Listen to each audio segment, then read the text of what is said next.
Hello my dear students, good evening, सत श्री अकाल, सलाम वालेकुम, नमस्ते। कैसे हैं आप सब लोग? उम्मीद करती हूँ सभी बच्चे बहुत ही अच्छे होंगे। तो बच्चों, welcome all of you at Motion online.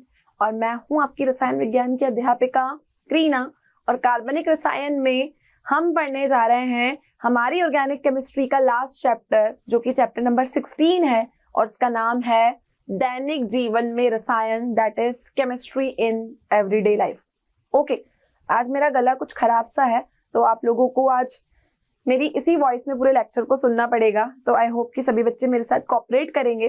तो हम शुरू करते हैं केमिस्ट्री इन एवरीडे लाइफ। क्या बात कर रही थी मैं केमिस्ट्री इन एवरीडे लाइफ की बात कर रही थी। तो आपने क्या देखा कि जो ऑर्गेनिक केमिस्ट्री है, आपकी जो ऑर्गेनिक केमिस्ट्री है, ये उसका लास्ट चैप्टर है।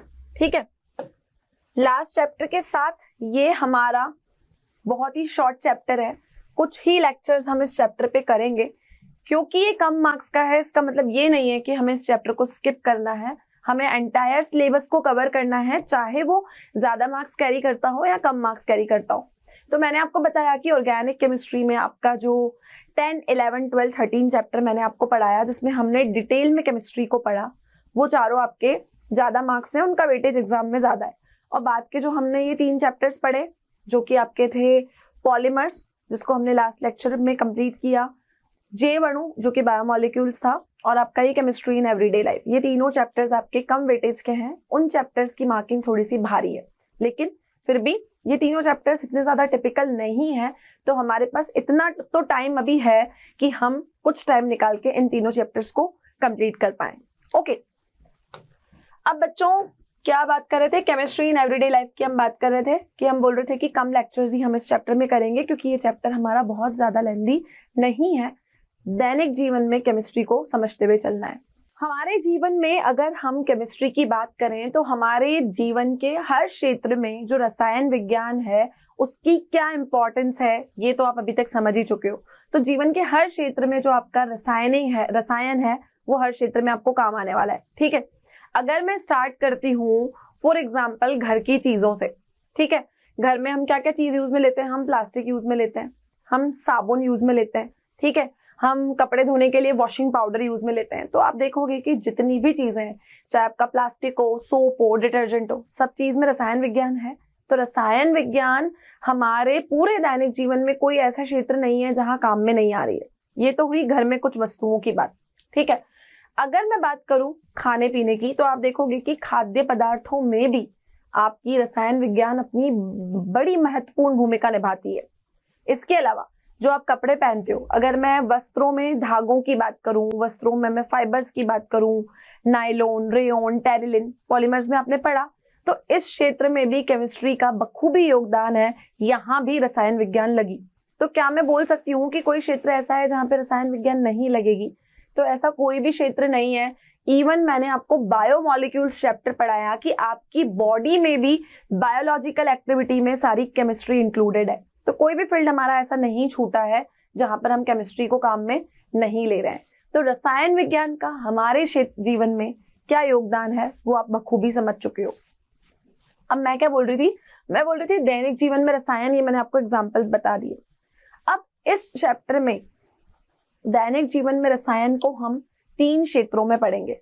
ठीक है, 3 इंपॉर्टेंट डिविजन्स में मैं आपको यहाँ पर इस केमिस्ट्री को पढ़ाऊंगी। तो पहले एक अपने माइंड में एक माइंड मैप आप रखिए कि कहां पर ये दैनिक जीवन में रसायन काम आने वाली है। तो 3 क्षेत्रों में काम आएगी। पहला औषध, दूसरा खाद्य पदार्थ,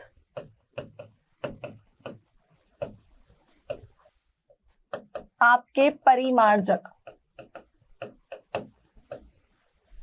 ठीक है, तीनों क्षेत्र आपके ऐसे हैं जिसमें आपकी ऑर्गेनिक केमिस्ट्री, कार्बनिक रसायन और आपकी नॉर्मल केमिस्ट्री भी यहाँ पे काम आने वाली है। ठीक है, तो जो आज का पहला लेक्चर है, जो हम कुछ महत्वपूर्ण रसायनों को हमारे दैनिक जीवन में क्या महत्व है उनको डिटेल में पढ़ेंगे।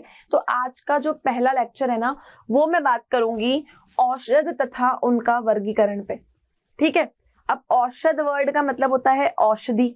इंग्लिश में बात करूं तो मेडिसिन। मेडिसिन माने सर दर्द हुआ, खांसी हुई, हाथ पैरों में दर्द हुआ, पेट में दर्द हुआ, कुछ भी हुआ, हमें मेडिसिन की रिक्वायरमेंट पड़ती है। मेडिसिन चाहे कोई टैबलेट के फॉर्म में हो, चाहे कोई सिरप के फॉर्म में हो, हम किसी ना किसी फॉर्म में उसको यूज में लेते हैं।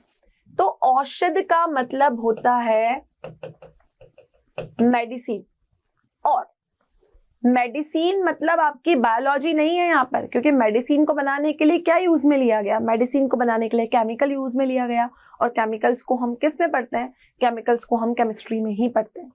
तो इस चैप्टर में एक एक मुद्दा हम क्लियर करते हुए चलेंगे, लेकिन मैं किस सीक्वेंस में चलूंगी वो मैं आपको पहले ही बता रही हूँ, क्योंकि मैं अच्छे से जानती हूँ कि ऑर्गेनिक केमिस्ट्री के जो लास्ट तीनों चैप्टर्स हैं बच्चों को काफी बोरिंग लगते हैं, लेकिन हम उनको बोरिंग वे में नहीं पढ़ेंगे। मैं हमेशा बात करती हूँ कि हम उनको बहुत इंटरेस्टिंग और बहुत ईजी वे में बात करेंगे, ताकि सारे कॉन्सेप्ट हमको अच्छे से क्लियर हो। तो इस पूरे चैप्टर को हम 3 कैटेगरी में डिविजन करके पढ़ेंगे। एक हुआ औषध, एक हुआ खाद्य पदार्थ, और तीसरे हुए परिमार्जक। ठीक है, माइंड मैप इसका ध्यान रखना है कि इसी फ्लो में मैं चलूंगी, और इसी फ्लो में हम इस चैप्टर को 3 to 4 लेक्चर्स में, मैक्सिमम 5 भी जा सकते हैं, हम इसको कंप्लीट कर लेंगे। ओके, तो शुरू करते हैं औषध तथा उनका वर्गीकरण। ठीक है, औषध मतलब मेडिसिन, मेडिसिन और उनका वर्गीकरण। अब बच्चों, रसायन की जिस शाखा में, केमिस्ट्री की जिस ब्रांच में हम मेडिसिन की स्टडी करते हैं उसको हम औषध रसायन कहते हैं, मेडिसिनल केमिस्ट्री कहते हैं। तो सबसे पहले औषध केमिस्ट्री की डेफिनेशन। क्या बोला मैंने? रसायन विज्ञान के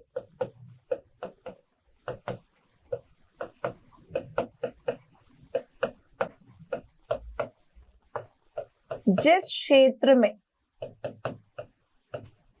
हम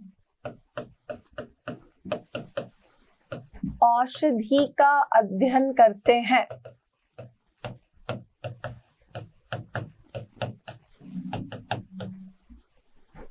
उससे हम औषध रसायन या फिर हम उसको मेडिसिनल केमिस्ट्री कहते हैं।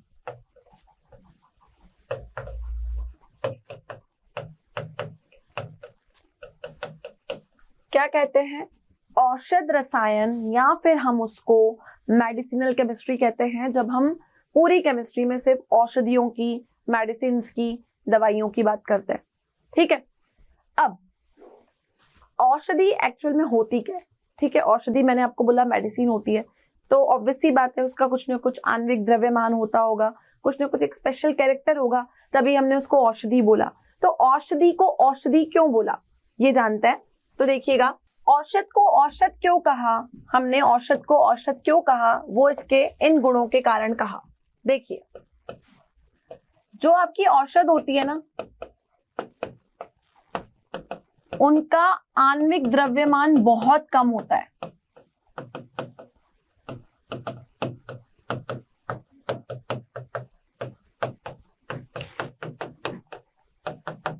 क्या बोला मैंने?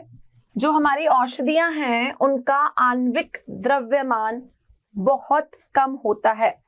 अगर मैं इंटरमॉलिक्यूलर फोर्सेस की बात करूं, अगर मैं कुछ भी उसके एटॉमिक मासेस की बात करूं, आणविक द्रव्यमान मतलब हुआ उसके मॉलिक्यूलर मासेस की बात करूं, तो औषधियां जो होती है उनका जो आणविक द्रव्यमान है, मॉलिक्यूलर मास है, वो बहुत कम होता है। बहुत कम मतलब कितना कम होगा? वो होगा 100 से 500 यू, मतलब यू मतलब होती है आपकी यूनिट। तो औषधि का जो आपका आणविक द्रव्यमान है वो बहुत ज्यादा क्या है? कम है। दूसरा, यह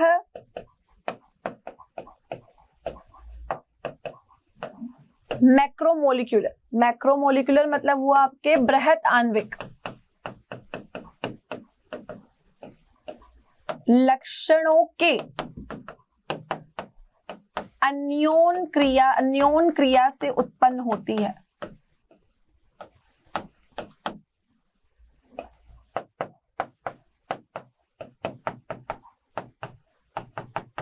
किससे उत्पन्न हुई? बृहत आणविक लक्षणों के मैक्रोमोलिक्यूलर प्रॉपर्टी इनके अंदर होती है। क्योंकि मॉलिक्यूलर मास बहुत कम है इसलिए इसको मैक्रोमोलिक्यूलर बोला।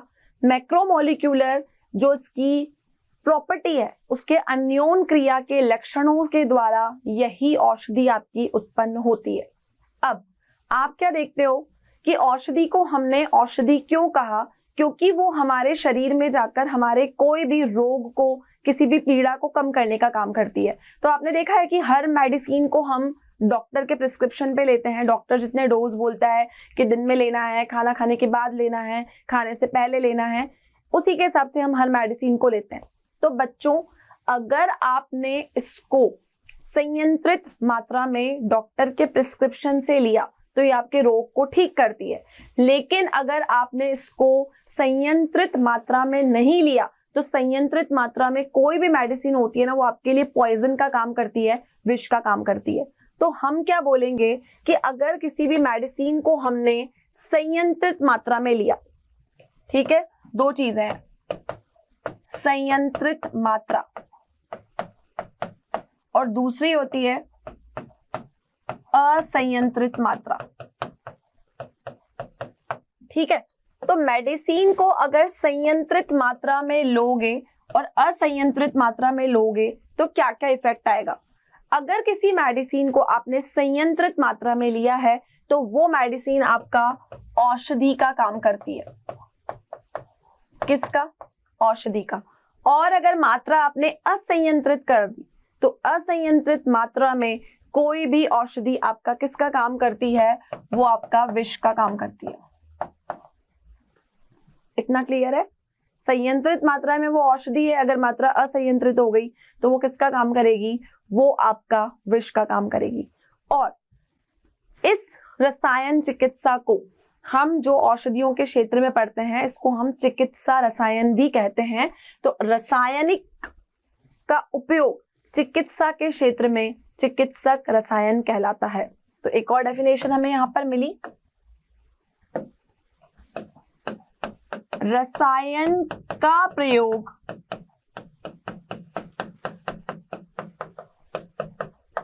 चिकित्सा के क्षेत्र में चिकित्सक रसायन कहलाता है।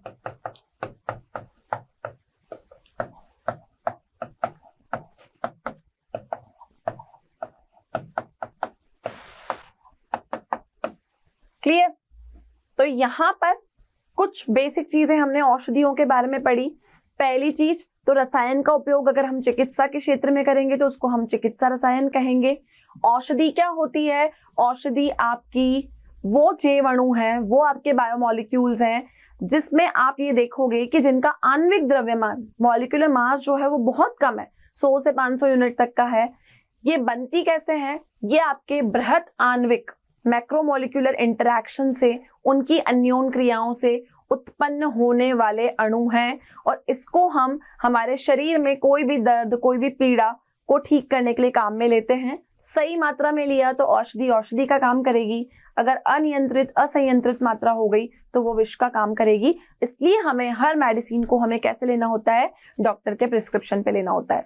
क्लियर? तो ये तो चर्चा हुई औषधियों की। बात करते हैं औषधियों के वर्गीकरण की। तो आप देखोगे कि जो औषधियों का वर्गीकरण है वो 4 प्रकार से यहां पर किया गया है। ठीक है, पहली आपकी मेडिसिनल केमिस्ट्री कौन सी होती है? भेषजगु अणु विज्ञानीय। क्या नाम है? भेषजग अणु विज्ञानीय।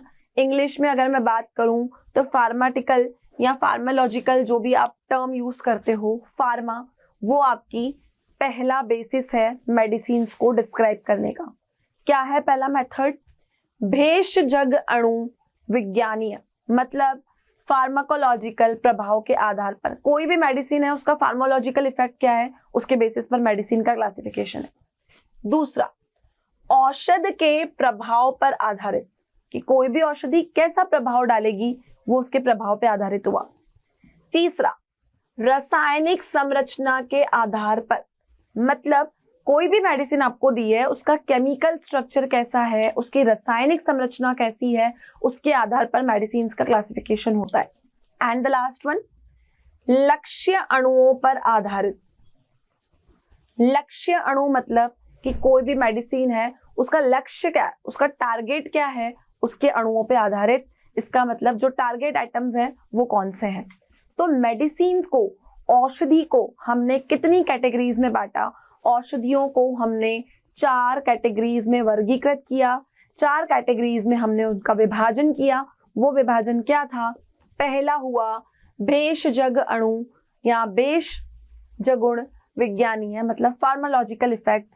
फार्मालॉजिकल इफेक्ट के बाद औषध के प्रभाव, तीसरा उनकी रासायनिक संरचना, चौथा उनका लक्ष्य अणुओं पर आधारित। ठीक है, अब पहला क्या है? भेषज गुण विज्ञानीय। भेषज गुण विज्ञानीय फार्माकोलॉजिकल इफेक्ट के हिसाब से मेडिसिन का क्या क्लासिफिकेशन है। अब बच्चों पहला इफेक्ट हम क्या बोल रहे हैं?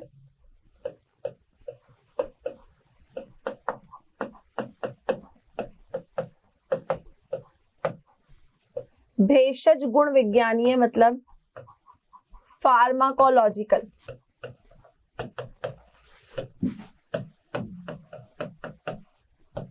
प्रभाव।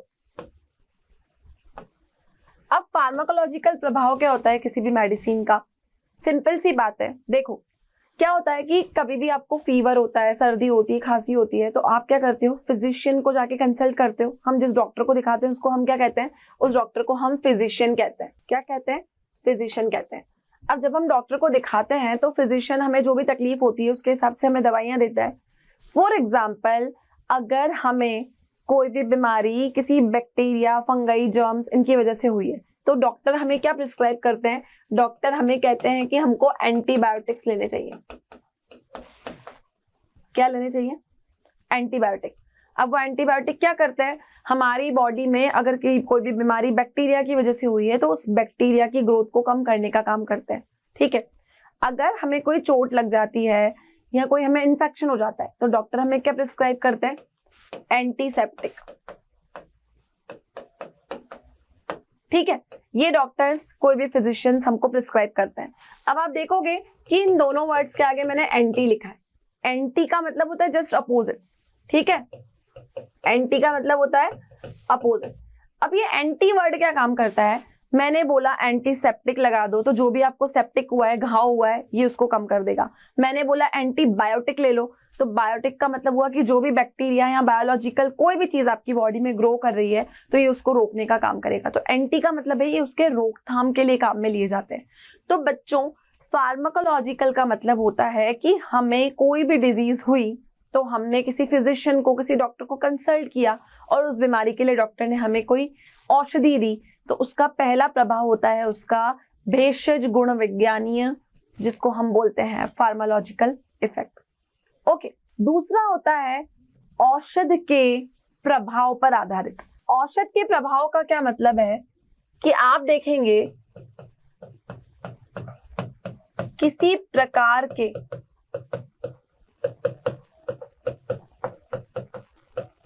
जैव रासायनिक प्रभाव पर कोई विशेष औषध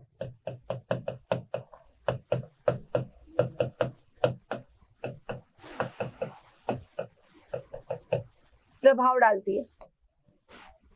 क्या बोला मैंने?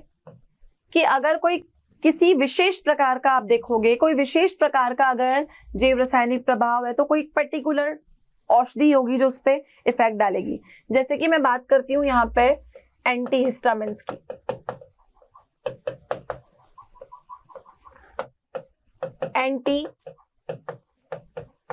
एंटीहिस्टामिन। अब बच्चों ये एंटीहिस्टामिन है ना, ये क्या काम करते हैं? ये आपके शरीर में शोथ को उत्पन्न होने से रोकते हैं।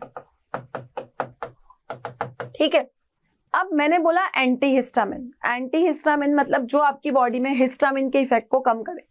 अब अगर आपको कोई भी तकलीफ हुई, आप फिजिशियन के पास गए, तो क्या वो आपको सीधा ही एंटीहिस्टामिन दे देंगे? क्या एंटीहिस्टामिन नहीं देंगे। अगर आपको फीवर है तो वो आपको एंटीबायोटिक देंगे, अगर आपको कोई घाव हुआ है तो वो आपको एंटीसेप्टिक देंगे। अब एंटीहिस्टामिन का मतलब है ये औषध के प्रभाव पर आधारित है। प्रभाव का मतलब ये होता है कि ये औषधि सिर्फ उसी पे इफेक्टिव होगी जिस डिजीज के लिए वो बनी है। ठीक है। हिस्टामिन मतलब, एंटीहिस्टामिन मतलब हिस्टामिन को रोकना, हमारे शरीर में उत्पन्न होने वाले शोथ को रोकने के लिए एंटीहिस्टामिन का हम प्रयोग करते हैं। तो औषधि के प्रभाव में मतलब जो औषधि जिस पर्टिकुलर चीज के लिए स्पेसिफिक बनी है उसके बेसिस पे भी हमारे पास में अलग अलग तरह की औषधियां हैं। तो ये था आपका दूसरा क्लासिफिकेशन। तीसरा है रासायनिक संरचना के आधार पर।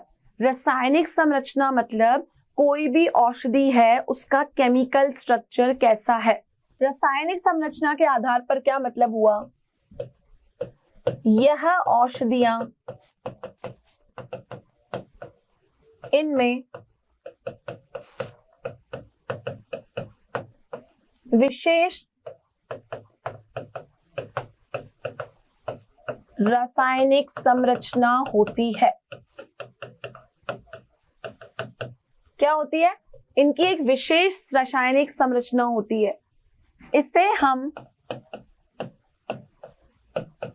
भेषज जगणु विज्ञानी, मतलब हम इसको फार्माकोलॉजिकल फील्ड में भी काम में लेते हैं।